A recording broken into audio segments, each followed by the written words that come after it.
Imagine a young woman's dream job turning into a nightmare in one chilling night. Lila, a rising star, faces a predator in a sleek office, her powerful CEO, Ms. Vivian Holt. A single moment shatters her world, leaving scars no one can see. Betrayal, fear, and a fight for justice unfold in a story so shocking, you won't believe what happens next. Will Lila break free or be silenced forever? Watch till the end to find out. Like this video, subscribe to our channel, and comment below. Where are you watching this from? Don't miss this jaw-dropping tale.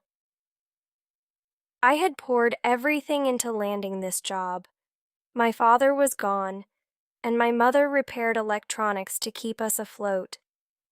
I dreamed big, and this tech startup was my starting line. When I got hired, it felt surreal. People warned me about the CEO being tough but fair.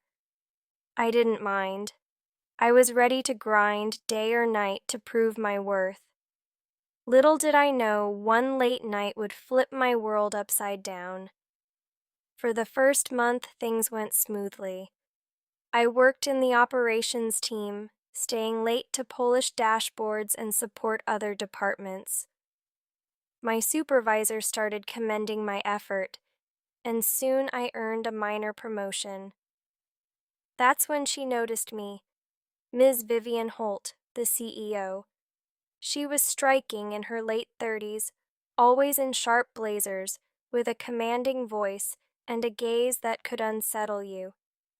She began assigning me small tasks, delivering analytics to her office, organizing data, or tweaking schedules. I felt honored by her trust, but sometimes her tone or lingering looks felt off. I brushed it aside, thinking I was reading too much into it.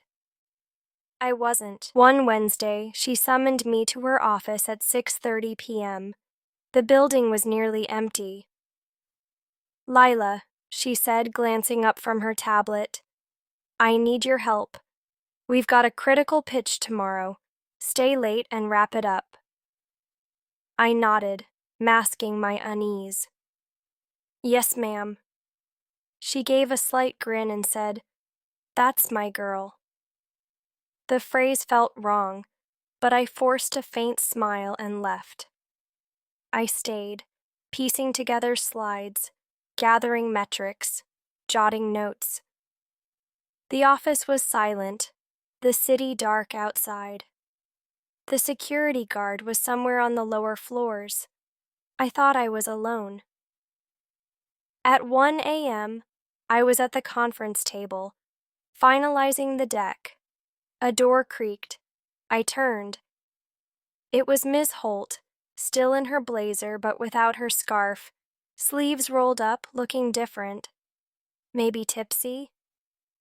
She sauntered over and sat opposite me. "Still at it?" she asked. "Yes, ma'am," I replied, shutting my laptop. She leaned closer. "You're dedicated, Lila. I admire that in a woman." I gave a nervous smile. "Just doing my job."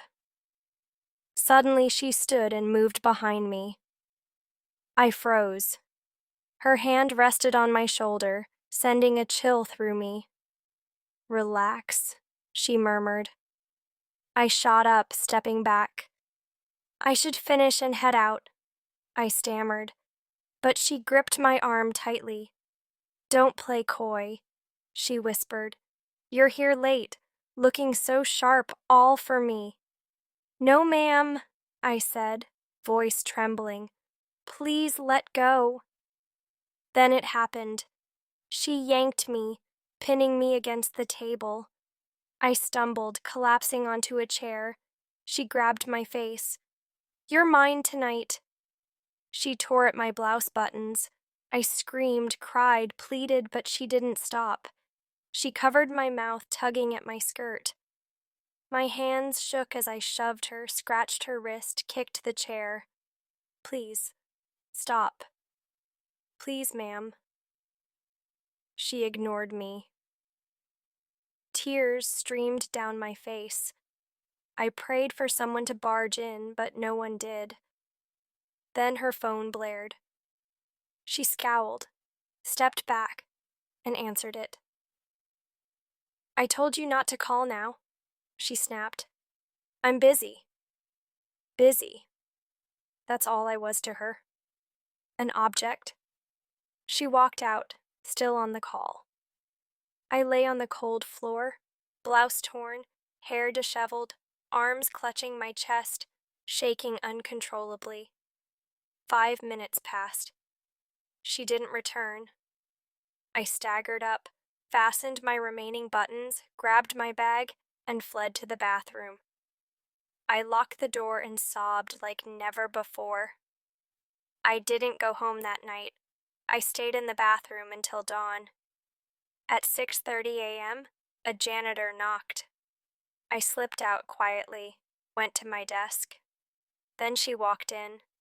Fresh blazer, scarf back on, face composed. She glanced at me and said coolly, "Go home, Lila. You look unwell." I couldn't speak. She left like nothing happened. 2 hours later, my phone rang. It was her. I didn't answer. Her assistant approached. "Ma'am wants you downstairs." Fear gripped me, but I went. At the entrance, she sat in her sleek car, door open. "Get in." I shook my head. She said, "I'm taking you to a clinic. You collapsed last night." I stared, disbelieving.